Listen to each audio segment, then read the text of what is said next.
こんにちは、作曲家の夏見るいです。私は普段この部屋で作曲をしているんですけど、この部屋ロフトがあることもあってすごい残響音がするんですよ。伝わらないと思うんですけどなので今日は吸音材を買ったので、それを壁に貼ってみてビフォーアフターでどれぐらい音が変わるのか検証していきたいと思います。部屋の吸音とか防音に興味がある人は最後まで見ていただけたら嬉しいです。この動画を見てくださっている方は部屋に吸音材を貼ってみたいと思っている方が多いと思うので、まずはじめに私が吸音材を選ぶ時に大事にしたことなんかを紹介できたらなと思います。そんなことより貼ってるところを見たいっていう人はちょっと飛ばしてもらえたら見れます。まず吸音材の種類です。グラスウール、ロークウール、フェルト、ウレタンなどがあって、形も板のタイプ、スタンドタイプ、パーティションなど様々あるんですけど、私はお値段と性能とデザインと賃貸でも大丈夫っていうところからポリエステル 100% のフェルト板にしました。一般的にはウレタン素材のこういうのを使ってる人が多いかなと思うんですけど、私はお部屋が暗くなっちゃうのが少し嫌だったっていうのと、白いウレタン材も売ってるんですけど、白だとホコリがついちゃって私壁とか掃除しないと思うのでとんでもなく汚くなる可能性があるなと思ってポリエステル 100% のフェルト板にしました。フェルトとウレタン以外のは防音効果、吸音効果結構高いと思うんですけど、 DIY 的な作業が必要だったりとかちょっとお値段が高かったので気軽にできるのはフェルトかウレタンかなって思います。次に吸音材の種類を決めた後に困るのはどのメーカーから買おうかなっていうことだと思うんですけど、吸音材で大切なのは密度なので、まず密度を見ていきましょう。密度は 23D みたいな感じで表記されているか、立方メートル分の 23kg みたいな感じで表示されてます。もちろん密度の数字と吸音効果は比例するって言われています。お求めやすい値段の吸音材だと密度表記されてなかったりするんですけど、縦と横と高さと重さが分かれば密度計算できるので、その式も紹介しますねじゃーん。自分でアナログで書いたんですけど、密度イコール縦×横×高さ分の重さで、上はキロで下はメートルの単位なので注意してください。例えば25センチの正方形の吸音材で幅が2.5センチで1枚 30g だったとしたら、25センチは 0.25 メートルで 2.5 センチは 0.025 メートル、 30g は 0.03 キロなので、式に当てはめると x イコール 0.25×0.25×0.025 分の 0.03 で答えは 19.2 になります。 19.2D ってそんなに良くないかなっていう数字なので、これが分かれば安いけどやめておこうかなっていう判断になると思います。ちなみにウレタン素材のもので評判がいいのは 23D 前後ぐらいのものでした。フェルト素材のものだったら 230D ぐらいが良さそうでした。今日注文したフェルト素材の吸音材が届いたので早速開封していきたいと思います。じゃーん、届きました。よし、早速開けていきます。あんまり服入れて中が切れたら、うわーどうしよう、めっちゃ変だったら変だったらこんな頼んで、わーこんな感じです。全然見えないよ。なんかちょっと開けますね。なんか思ったより重いかもしれない。でも重い方がいいもんね、吸音材は。なんか真っ白なんでべちゃべちゃ触ると汚くなりそう。おお、ちゃんとしてる。ここの斜めが45度カットってまっすぐじゃないんですよね。これ合わせると綺麗になるみたいな感じらしいです。白が横に来るとめっちゃ顔が黒くなる。これをどうやって壁につけていくかなんですけど、こ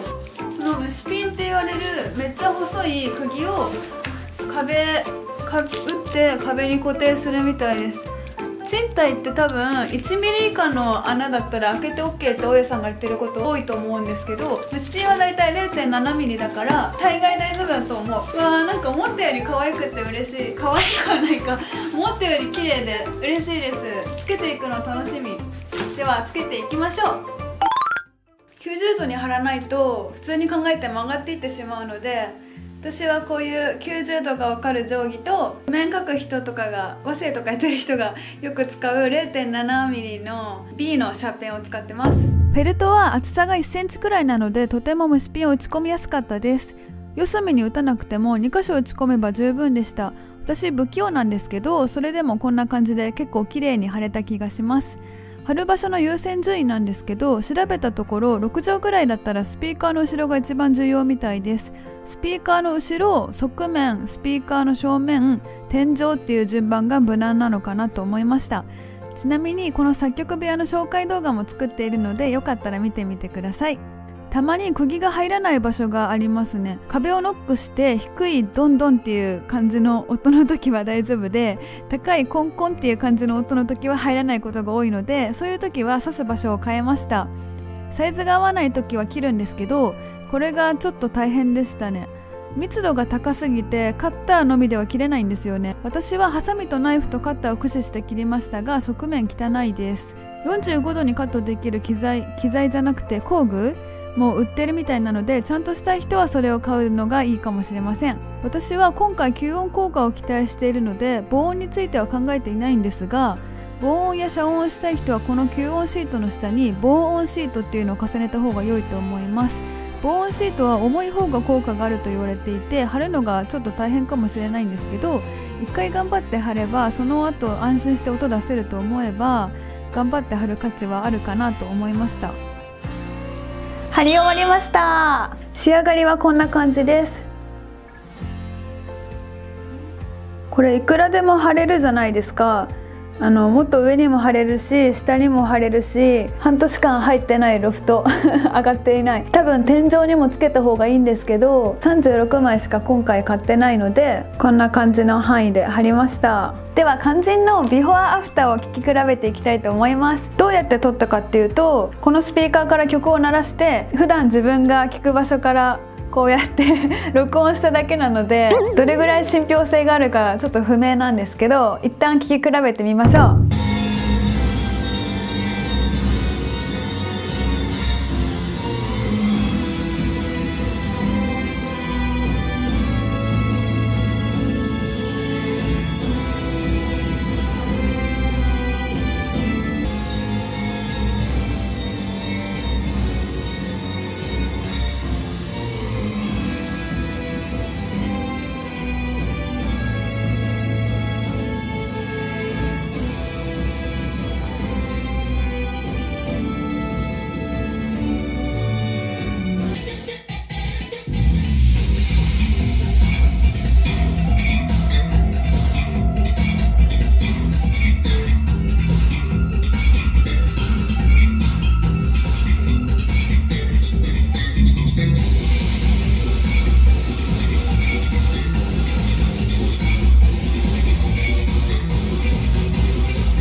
どうだったでしょうか。ちょっと変わったかなっていう感じだったと思います。体感的には今の音源よりもここに座って実際に聞いてみた方が違うなっていう感じがありました。結構変わったと思います。今回36枚買って14,000円弱ぐらいだったので、コスパいいし、部屋が暗くなったりもしないし、一人で貼れたし、結構おすすめかなと思います。もっと良くしたかったら多分天井に貼った方がいいんじゃないかなっていう感じがしたんですけど、脚立がないと絶対貼れないっていうのと、でかい脚立をどこにかたしておこうっていう問題があるので、もうちょっと考えてみようと思います。もしこの先天井にも貼ったらどれぐらい違いがあったか、また何かで報告したいと思います。最後まで見てくださりありがとうございました。このチャンネルでは音楽好きがゆるく楽しんでいける動画を出していこうと思いますので、よかったら高評価、チャンネル登録よろしくお願いします。私吸音材についてすっごく詳しいとかではないので、いろいろ突っ込みどころがあったかと思うんですけど、もし詳しい人がいたらいろいろご指摘いただけたら嬉しいです。リクエストなんかもお待ちしております。ではまたねー。